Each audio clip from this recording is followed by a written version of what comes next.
Hello guys, இந்த வீடியோவில் நம்ம எதை பற்றி பார்க்க போகிறோம்னா, டவுன் ஹால் 17 வச்சுருக்கிறவங்களுக்கு ஈகிள் வந்து திரும்ப வந்து கிளாஸ் ஆஃப் கிளான்ஸ் சைட்லேருந்து ஈகிள் ஆர்ச்சர் வந்து கொடுக்க போகிறதா சொல்லியிருக்காங்க.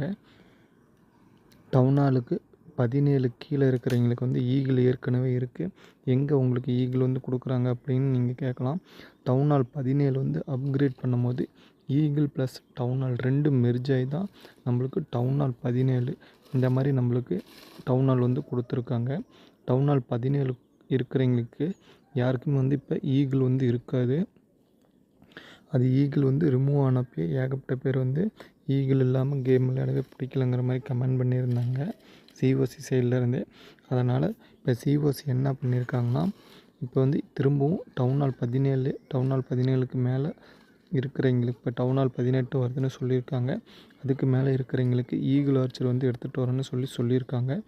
ஏன்னா ஈகிள் ஆர்ச்சருக்கு ஈக்குவலாக இந்த கிளாஸ் ஆஃப் கிளான்ஸில் வேறு எந்த ஒரு டிஃப்ரென்ஸுமே கிடையாது. ஈகிளால் 3 ஸ்டார்ஸ் எடுக்க முடியாதவங்க பல பேர் இருக்கலாம். இப்போ நீங்கள் ஸ்க்ரீனில் பார்த்துட்ருக்கிற மாதிரி இந்த ஈவெண்ட் வந்து இன்னும் 40 நாள் வந்து கொடுத்துருக்காங்க. இப்போ பாருங்கள், இந்த 40 நாள் முடிஞ்சதுக்கப்புறம் ஈகிள் வந்து இந்த மாதிரி எடுத்துகிட்டு வந்து இதில் வந்து நம்ம லெவல் பண்ணி ஈகிள் வந்து யூஸ் பண்ணிக்கிற மாதிரி கிளாஸ் ஆஃப் கிளான்ஸில் வந்து சொல்லியிருக்காங்க. அது வந்து இந்த 40 டேஸ் வந்து முடிஞ்சதுக்கப்புறம் தான் ஈகிள் வந்து எடுத்துகிட்டு வர்றது எப்படி என்னங்கிறது வந்து நம்மளுக்கு தெரியும். ஸோ ஈகிள் ஆர்ச்சர் வந்து டவுன் ஹால் 17 வந்ததுக்கப்புறம் ஈகிள் வந்து மிஸ் பண்ணீங்க யாருன்னு இந்த வீடியோவில் வந்து கமெண்ட் பண்ணுங்கள்.